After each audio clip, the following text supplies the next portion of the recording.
శివ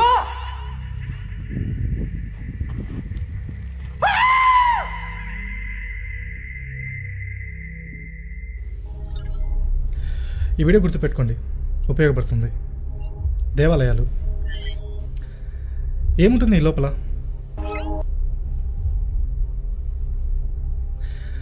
దేవుని రూపంలో ఉండే ఒక రాయి, కేవలం ఒక రాయి, అవునా?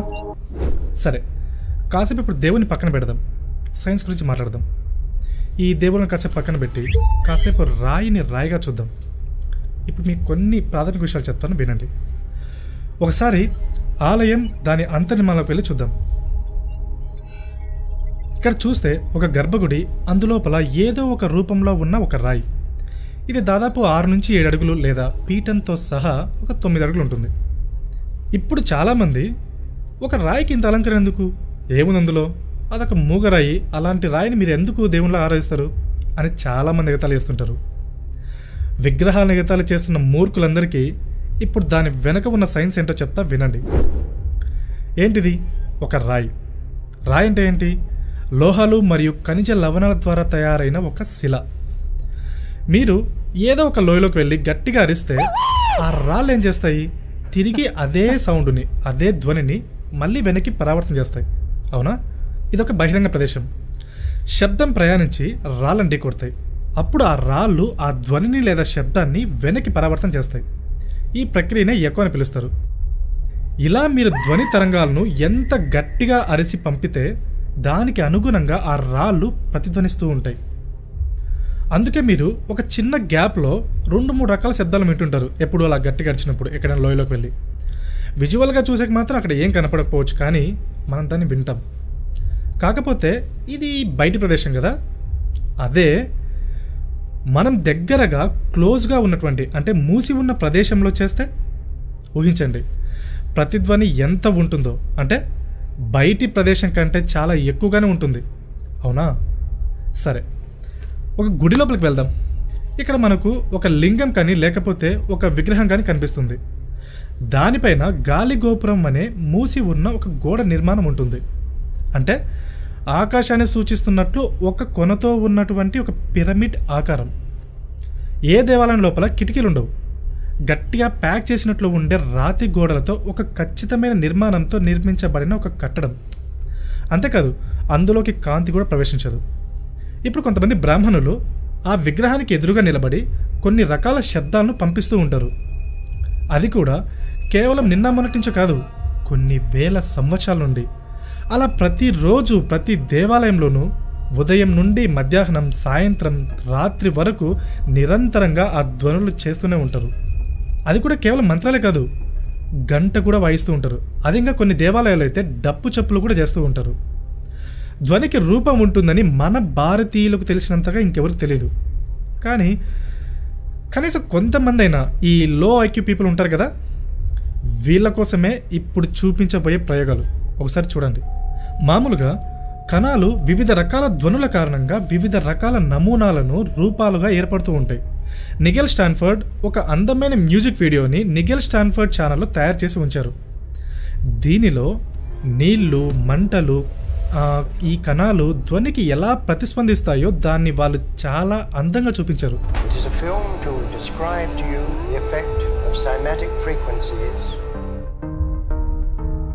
మీరందరూ తప్పక చూడాల్సిన ఒక అద్భుతమైన ప్రయోగం అది. ఇక మానవ శరీర విషయానికి వస్తే, మన శరీరంలో దాదాపుగా 72% నీరు, ఒక 12% భూమి, 6% గాలి, ఒక 4% అగ్ని, 6% ఆకాశం ఇలా నిర్మితమై ఉంటుంది. మరి ఈ ధ్వనులు లేకపోతే శబ్దాలు మీ శరీరంపై ఎలాంటి ప్రభావం చూపదని మీరు అనుకోవచ్చు. కానీ చూడండి, ధ్వనికి నీరు ఎంత తీవ్రంగా ప్రతిస్పందిస్తుందో, అదేవిధంగా అగ్ని కూడా. నిజానికి విశ్వంలో ప్రతిదీ ధ్వనులకు అనుగుణంగా ప్రవర్తిస్తుంది. గతంలో యోగులు కూడా శబ్దమే అస్తిత్వానికి ఆధారం అని చెప్పారు. అంటే విశ్వంలోని ప్రతి రూపం కూడా ధ్వని యొక్క ప్రభావితమే. ఒకవేళ మీరు శబ్దానికి సంబంధించి ప్రావీణ్యం సంపాదించగలిగితే నువ్వు పంచభూతాలతో ఆడుకోవచ్చు. పూర్వం మునులు నీటి మీద నడవడమో, లేకపోతే గాల్లో మాయమవ్వడమో, గోడల గుండా వెళ్ళడమో ఇలా చాలా రకాలు చేసేవాళ్ళు. హ్యారీ పాటర్ సినిమాలో మీరు కూడా చూసే ఉంటారుగా. కాకపోతే ఈ హ్యారీ పాటర్ అనేది ఒక కల్పిత కథ. కానీ ఇక్కడ మన భారతదేశంలో ఇలాంటి వాటిని చేయగలిగిన నిజమైన యోగులు ఉన్నారు. కేవలం వాళ్ళే కాదు, మీరు నేను ఎవరైనా సరే శబ్దం మీద ఒక్క పట్టు సాధించగలిగితే మనమే చెయ్యొచ్చు. ఫస్ట్ అలా చెయ్యాలంటే మన ఇంద్రియాల మీద ఒక అతీతమైన అవగాహన అవసరం. ఈ ఇంద్రియాలపైన ఆధిపత్యం సాధించాలంటే ఏకైక మార్గం యోగా లేకపోతే సాధన. అంతేగాని ఏదో ఒక ప్రయోగశాలకు పోయి ఏదో ఒక గుడ్డి ప్రయోగం చేయడం ద్వారా మనం అలా చెయ్యలేము. ప్రయత్నించి విఫలమైన వాళ్ళు ఉన్నారు, ప్రాణాలు కోల్పోయిన వాళ్ళు ఉన్నారు. అంతేకాదు అలాంటి పరిశోధనలకి డబ్బులు పెట్టి వృధా చేసిన వాళ్ళు కూడా చాలామంది ఉన్నారు. కనుక ధ్యానం లేదా యోగా తప్ప సాంకేతికంగా వేరే మార్గం లేదు. కానీ యోగా అంటేనే చాలు చాలామంది జనాలకి ఎక్కలేని సోమర్థనం వస్తుంది. శబ్దం. నేను ఇక్కడ మీకు ఏం చెప్పాలని ప్రయత్నిస్తున్నానో మీరు దీన్ని ఇంకా బాగా తెలుసుకోవాలనుకుంటే యూట్యూబ్లోకి సెర్చ్ చేయండి, అక్కడ మీకు చాలా విషయాలు తెలుస్తాయి. ఇక ఆలయం లోపల ఉన్న బ్రాహ్మణులు ఏం చేస్తుంటారు, మంత్రాలు జపిస్తూ ఉంటారు. ఏమవుతుంది, ఆ శబ్దం వెళ్ళి ఆ రాయి తగులుతుంది. అలా తగిలిన శబ్దం వివిధ దిశల్లోకి పరావర్తనం చెందుతుంది. అది ఒక మూసి ఉన్న గది కదా, కాబట్టి శక్తి ప్రధాన ద్వారం గుండా బయటకు ప్రయాణం చేస్తుంది. అలా వెళుతూ వెళుతూ ఎదురుగా నిలబడి ఉన్న వాళ్ళందరి నుండి శక్తి ప్రసరణ అనేది జరుగుతుంది. అంటే ఆ శక్తిలో మీరందరూ పూర్తిగా నిండిపోతారు. అంటే మీలో ఆ శక్తి పూర్తిగా నిండిపోతుంది. దేవాలయాల్లో మామూలుగా ఏం జపిస్తుంటారు చెప్పండి? ఉదయం విష్ణు సహస్రనామం, విష్ణుమూర్తికి 1000 నామాలు కదా. అలాగే రాత్రిపూట లలిత సహస్రనామాలు, ఇంకా శివోపాసన మంత్రం, లేకపోతే లింగాష్టకం, ఓం నమ శివాయ కానీ, లేకపోతే నిర్వాణ శతకం కానీ ఇలా జపిస్తూ ఉంటారు. ఇవి మానవ వ్యవస్థ పైన ఎన్నో రకాల ప్రభావాలను చూపిస్తూ ఉంటాయి.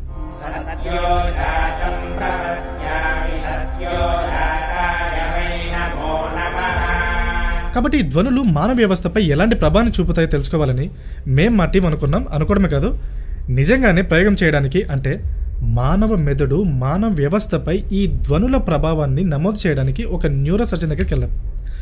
మేము ఈజీజీ పరీక్షల కోసం మా స్నేహితుడు రాహుల్ తీసుకున్నాం. దీనినే ఎలక్ట్రోఎన్సెఫాలోగ్రఫీ అని అంటారు. దీనితో కంప్యూటర్లో ఒక వ్యక్తి యొక్క నాడీ వ్యవస్థ ప్రక్రియని మనం చూడొచ్చు. అతనికి లలిత సహస్రనామంని వినిపించాం.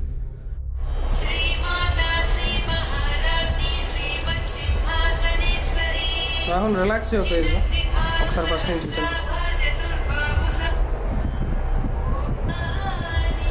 రైట్.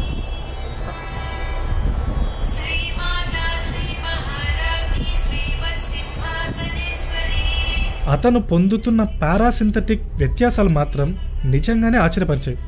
ఓ మై గాడ్, అప్పుడు అర్థమైంది ఈ ధ్వనులు ఏ విధంగా ఇంజనీరింగ్ చేయబడ్డాయంటే ఇవి మీ పారాసింథటిక్ నాడీ వ్యవస్థలోకి వెళ్ళి 3 నుంచి 5 నిమిషాల లోపల మిమ్మల్ని గాఢ నిద్రలోకి తీసుకెళ్తాయి. మొదటిది, ఈ మంత్రం దాదాపు కొన్ని వేల సంవత్సరాల నుంచి వాడబడుతుంది. అలాంటి మంత్రాలు లేకపోతే ధ్వనులు పారాసింథటిక్ నాడీ వ్యవస్థపై ప్రభావం చూపుతాయని ఆ కాలం ఋషులకు ముందే ఎలా తెలిసింది? ఇలా వాళ్ళ రాత్రిపూట వినేవాళ్ళు, అలాగే ఉదయం పూట విష్ణు సహస్రనామాలను జపించేవాళ్ళు. ఇలా ఈ మంత్రాలు లేకపోతే శబ్దాలు ఉదయం పూట వింటే అవి మిమ్మల్ని ప్రశాంతమైన మానసిక స్థితిలోకి మేల్కొనేలా చేస్తాయి. నేను ఖచ్చితంగా చెప్పగలుగుతాను, మీలో చాలామంది పొద్దున లేయాలంటే చాలా బద్ధకంగానో, ఇబ్బందిగానో, లేదా చిరాకుగానో, అసలు లేవాలంటేనే చాలా ఇబ్బందిగా లేస్తుంటారు, అవునా? ఒకవేళ మీరు ఉదయం పూట కనుక ఈ విష్ణు సహస్రనామం వింటుంటే అది మీ మెదడులోని అన్ని రకాల ఇబ్బందులు క్లియర్ చేస్తుంది. అప్పుడు నిద్ర లేవగానే ఒక ప్రశాంతమైన ఫీలింగ్తో ఉంటారు మీరు. కావాలంటే ఇప్పటికీ తిరుపతికి వెళ్ళి చూడండి, అక్కడ ఉదయం పూట అయితేనాక విష్ణు సహస్రనామాలని, రాత్రిపూట లలిత సహస్రనామాలని జపిస్తూ ఉంటారు. మన ప్రాచీన ఋషులకు ఉన్నంత లోతైన విజ్ఞాన శాస్త్రం అవగాహన కానీ, లేకపోతే మన మానవ వ్యవస్థపై ఉన్నటువంటి లోతైన అవగాహన కానీ చూడండి, అప్పట్లోనే ఇదొక స్పష్టమైన శాస్త్రంగా అభివృద్ధి చెందింది. అదే దేవాలయాల్లో ఆచరించబడుతుంది కూడా ఇప్పటికీ చాలామందికి దేవాలయాల్లో వారు ఎందుకు ఇలా ఆచరిస్తున్నారో కూడా తెలియకుండా చేస్తుంటారు.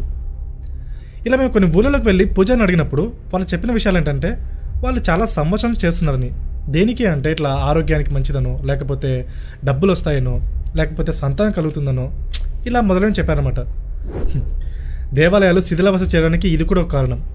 ఎందుకంటే సరైన అవగాహన లేకపోవడం, దీని వెనుక ఉన్న సైన్స్ గురించి ఎవరూ మాట్లాడకపోవడం. ఏంటి ఈ శబ్దాలు, ఎందుకు వారు ఇలా మంత్రాలు జపిస్తుంటారు, ఏంటి ఈ రాళ్ళు, ఎందుకు ఈ గుడి, ఎవ్వరు దాని గురించి మాట్లాడరు. పూర్వం నుండే దేవాలయాల చుట్టూ ఒక అద్భుతమైన సంస్కృతి అభివృద్ధి చెందింది. ఇది మీ జీవితాన్ని ఎలా నిర్వహించాలి అనే ప్రతి భావన గురించి మాట్లాడుతుంది. మీ రోగాలను ఎలా నయం చేయాలి, ఎలా ఆనందంగా బ్రతకాలి, ఎలా తినాలి, ఎలా ఉండాలి, ఇలా మానవ జీవితాన్ని ఎలా సుసంపన్నంగా చూసుకోవాలో కూడా చెప్తుంది. కాబట్టే ఆ కాలం నుండి కూడా మనం రాయిని దేవునిగా పిలవడం మొదలుపెట్టాం. దేవుడి కోసం జపం చేయడం అంటే వారి ఆలోచన నగరంలో నివసిస్తున్న మానవులందరికీ ప్రయోజనం చేకూర్చడమే.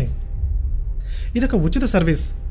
ఇలా మీ వైద్యులు కూడా మీకు ఉచితంగా సర్వీస్ ఇవ్వరు, కానీ ఈ ఆలయాలు మాత్రం ఉచితంగా చేస్తున్నాయి యుగాల నుండి. కానీ ఇప్పుడు ఈ ఆలయాలు దాడులకు గురవుతున్నాయి. వాటిని ప్రభుత్వం ఆధీనంలో నుంచి విడిపించుకోవాల్సిన సమయం ఆసన్నమైంది. ఆలయ ఆస్తులు దోచుకుంటున్నారు, అక్కడ బంగారం ఎక్కువ దొరుకుతుందనుకుంటున్నారు. కానీ విషయం ఏంటంటే ప్రతి గుడిలో ఒక ధ్వజస్తంభం ఉంటుంది. అది ఎంతో కొంత లోహంతో తయారు చేయబడి ఉంటుంది. సాధారణంగా బంగారం కానీ, రాగి కానీ, ఇత్తడి కానీ ఇలాంటి లోహాలతో. ఎందుకంటే ఇవి ఒక మంచి ధ్వని వాహకాలుగా లేకపోతే విద్యుత్ వాహకాలు. ఇంకా చెప్పాలంటే బంగారం ఒక అద్భుతమైన విద్యుత్ వాహకం. అంతేకాదు ఇది అధిక శక్తిని గ్రహిస్తూ ఉంటుంది, అందుకే వాటిని వాడుతుంటారు. అంతేకాని ఆలయ నిర్మాణంలో ఎంతో బంగారం వినియోగిస్తుంటారని ఎంతోమంది అనుకుంటూ ఉంటారు. చెప్పండి వాళ్ళకి ఈ వీడియోతో, అక్కడ బంగారం ఒక్కటే కాదు అన్ని రకాలు ఉపయోగిస్తుంటారని. గుడి అనేది ఒక స్పష్టమైన విజ్ఞాన శాస్త్రం. అదొక అత్యంత అధునాతన ఇంజనీరింగ్ వ్యవస్థ. ప్రస్తుతం ఉన్నటువంటి ఆధునిక విజ్ఞాన శాస్త్రం దగ్గర కూడా దీనికి సంబంధించి ఎలాంటి క్లూస్ లేవు. ఒకసారి ఆలయ రూపకల్పన విజ్ఞానం చూడండి. శబ్ద తరంగాలు గర్భగుడిపై ఉన్నటువంటి గోపురం ద్వారా ప్రతిధ్వనిస్తూ ప్రయాణించి ఆ శక్తి తరంగాలను నేరుగా వెళ్ళి ధ్వజస్తంభాన్ని అంటే యాంటెనాని తగులుతాయి. ఆ శక్తి ధ్వజస్తంభ రూపంలో నిల్వ చేయబడి ఉంటుంది. తరువాత అక్కడి నుండి ఆ శక్తి ఊరు లేకపోతే ఆ పట్టణం మొత్తం ప్రసరింపజేయబడుతుంది. ఈ శక్తితో నిల్వ ఉన్నటువంటి ధ్వజస్తంభాన్ని ప్రజలు తాకుతూ ఉంటారు. చాలామందికి తెలియదు వాళ్ళు ఎందుకు అలా చేస్తున్నారు. మీరు హిందువైనా, ముస్లిం అయినా, క్రిస్టియన్ అయినా, ఏ మతమైనా కానీ ఒక్కసారి మీరు అక్కడికి వెళ్ళారంటే ప్రతి ఒక్కరూ ఆ శక్తిని పొందుతారు. అందుకే గుడి నుంచి బయటకు వచ్చిన తర్వాత చాలామందికి ఏదో ఒక తెలియని మనశ్శాంతిగా ఉంది, లేకపోతే ఆహ్లాదకరంగా ఉందిరా అంటుంటారు. ఇలాంటి డిజైన్ మసీదులో కానీ చర్చిలో కానీ కనపడదు. కేవలం మసీదు, చర్చిలే కాదు, ఈ భూగోళం పైన మీరు ఎక్కడికి వెళ్ళినా ఏ విధమైన ఇంజనీరింగ్ చూసినా కూడా మన దేవాలయాల ఇంజనీరింగ్ని కొట్టనలేదు. ఇది తిరుగులేనిది, భారతీయ విజ్ఞానం సాటిలేనిది. మరి అలాంటి ఈ విజ్ఞానం గురించి మీలో ఎంతమంది తెలుసు? ఇలాంటి విగ్రహారాధన ఎగతాళి చేసే మూర్ఖుల్ని ఇప్పుడు మనం ఏమని పిలిచొచ్చు? అలాంటి వాళ్ళకి అసలు మెదడుందా? దేవాలయాన్ని కూల్చివేసేలా ప్రజలను ప్రేరేపించే వాళ్ళు మనుషులు కానీ మనం అనుకోవచ్చా? అలాంటి వాళ్ళల్లో జంతు స్వభావం ఇంకా సజీవంగానే ఉందని చెప్పుకోవచ్చు. ఇప్పటికైనా ఆలోచించండి. ఆలయ నిర్మాణంలో ఉపయోగించిన శాస్త్ర సాంకేతిక విజ్ఞానంతో పోలిస్తే ప్రస్తుతం ఉన్నటువంటి ఆధునిక శాస్త్రం ఇంకా శైశవ దశలోనే ఉంది. మీరు ప్రవీణ్ మోహన్ గారి ఛానల్ ఒకసారి చూడండి. ఆయన దేవాలయాలపై చేసిన వర్క్ మైండ్ బ్లోయింగ్ అనిపిస్తుంది. మన ప్రాచీన యోగుల యొక్క సాంకేతిక పరిజ్ఞానం తెలుసుకోవడానికి దయచేసి మీరు ఆ అద్భుతమైన ట్రావెల్ వీడియో చూడండి. ఇక పాఠశాల విద్యాలయాలకు వస్తే సైన్స్ పేరిట వాళ్ళు బోధించేదంతా హాస్యాస్పదమైన చెత్త అని చెప్పచ్చు. ఏముంది అందులో? మన పూర్వీకులు మనకు ఇచ్చినటువంటి అద్భుతమైన విజ్ఞానం ఏ ఒక్క పేజీలోనే ఉందా? ఈ వీడియోలు చూస్తే ప్రస్తుతం ఉన్నటువంటి ఆధునిక విజ్ఞాన శాస్త్రం ఎలాంటి క్లూ లేని విషయాలను అక్కడ అంటే ఈ దేవాలయాలు తెలుసుకుంటారు. ఇవి వేల సంవత్సరాల క్రితం నిర్మించబడ్డాయి. ఈ రోజుల్లో ఉండే తరం వాళ్ళు నానా రకాల డ్రగ్స్కు అలవాటు పడిపోయి వాళ్ళ శరీరాన్ని ఏదో సుఖాల కోసం నిధులకు పంపించుకుని ఉంటారు. భూమి మీద ఉండే ఏ తాగుబోతునైనా సర్టిఫైడ్ ఫూల్ అనొచ్చు. ఎందుకంటే మీ శరీరానికి విశ్రాంతి ఇవ్వాల్సిన బోనిచ్చి వినాశనం చేసుకుంటున్నారు. అరే, మీ దేహానికి విశ్రాంతి ఇవ్వడానికి ఒక అందమైన మార్గం ఉన్నప్పుడు ఈ మద్యం, డ్రగ్స్ ఇలా ప్రత్యామ్నాయాలు తీసుకుంటే ఇంతకు మించిన బాధాకరమైన విషయం ఏమైనా ఉంటుందా? రాష్ట్ర ప్రభుత్వాలు తమ ఆదాయాలను సమతుల్యం చేసుకోవడానికి మద్యపానాన్ని ప్రోత్సహిస్తుంటే అది మూర్ఖత్వానికి ప్రతిరూపం అనుకోవాలా, లేకపోతే ఇంకేమైనా అనుకోవాలా? రాష్ట్రాన్ని నడపడానికి ఇంత భయంకరమైన మార్గమా ఇది? ఇలాంటి దారుణమైన ప్రభుత్వాలు దేవాలయాలు నిర్వహించడం. అయ్యో దేవుడా! ఇప్పుడు రాయి లోపల ఉన్నటువంటి దేవుణ్ణి గుర్తు చేసుకునే సమయం ఆసనమైంది. ఇది కేవలం మూగ రాయి కాదు, ఒక రాయిని దేవుడిగా చేయడం వెనుక ఉన్న ఒక పెద్ద సైన్స్. ఎంతోమంది మిస్టిక్స్ ఒక రాయిని ప్రాణం ఉన్న జీవిలా మార్చడానికి తమ జీవితానికి సంబంధించిన శక్తినంతా ధరపోస్తుంటారు. అలా ధ్యానలింగాన్ని ప్రదర్శించిన వాళ్ళకి ఉదాహరణే సద్గురు. చాలామందికి ఇది కేవలం ఒక రాయి మాత్రమే, కానీ కొంతమందికి అది ప్రాణంతో ఉండే ఒక శిల. చాలామంది మంచి మంచి స్కూళ్ళ నుంచి విద్యావంతులైనటువంటి తెలివి ఎక్కువ ఉన్న ఈడియట్సే ఈ భక్తి భావాలను అపహాసం చేస్తుంటారు. నిజానికి ప్రతి సమస్యకి ఒక పరిష్కారం ఉన్నట్లే ప్రతి సమస్యని పరిష్కరించడానికి ఒక దేవాలయం ఉంది మన దేశంలో. అలాంటి సమస్యలను వైద్యులు కూడా పరిష్కరించలేరు. అలాంటి ఇంత గొప్ప గొప్ప దేవాలయాలు ఇప్పుడు శిథిలావస్థలోకి వెళ్తున్నాయి. ఇంత మాత్రం తెలిసి ఇప్పుడు ఈ ఆలయాల దుస్థితి చూస్తుంటే కళ్ళల్లో నీళ్ళొస్తున్నాయి. అరే, విశ్వంతో సంభాషించడానికి నక్షత్ర వీధుల నుండి, గెలాక్సీల నుండి శక్తిని గ్రహించి పెట్టుకుని ఇక్కడ మానవాళికి ప్రసరింపజేసే శక్తివంతమైన పరికరాలుగా పనిచేసే ఈ ఇంజనీరింగ్ అద్భుతాలు ఇప్పుడు ఇంత భయంకరమైన దుస్థితిలోకి వెళ్తున్నాయి. అసలు తెలియని మూలకేం తెలుసు ఆలయాలు ఎందుకు నిర్మించబడ్డాయో?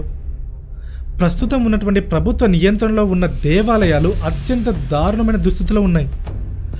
ఆలయ నిధులని దుర్వినియోగం చేస్తున్నారు, ఆలయ ఆస్తులు అమ్ముకుంటున్నారు, ఆ స్థలాల్లో చర్చిలు నిర్మిస్తున్నారు. ఎందుకు? ఇకనైనా మనందరం మేల్కోవాలి. మనమందరం మనలో గొడవలను పక్కన పెట్టి దానికోసం ఐక్యమవ్వాలి. ప్రభుత్వ నియంత్రణ నుండి దేవాలయాన్ని విడిపించుకోవాలి. మీ దేవుల్లో దేవతలో వచ్చి ఏ ఆలయాన్ని కాపాడరు. అలా కాపాడుతాని మాత్రం అనుకోకండి. మనమే మేల్కొని మనం ప్రభుత్వంతో పోరాటం చేయాలి. మీరు ఎవరైనా సరే, ఎక్కడున్నా సరే, మీరు ముస్లిం అయినా క్రిస్టియన్ అయినా ఎవరైనా సరే, దయచేసి ఉద్యమంలో భాగం అవ్వండి. దేవాలయాన్ని విడిపించండి. ఫ్రీ టెంపుల్స్ ఫ్రమ్ ది సర్కార్.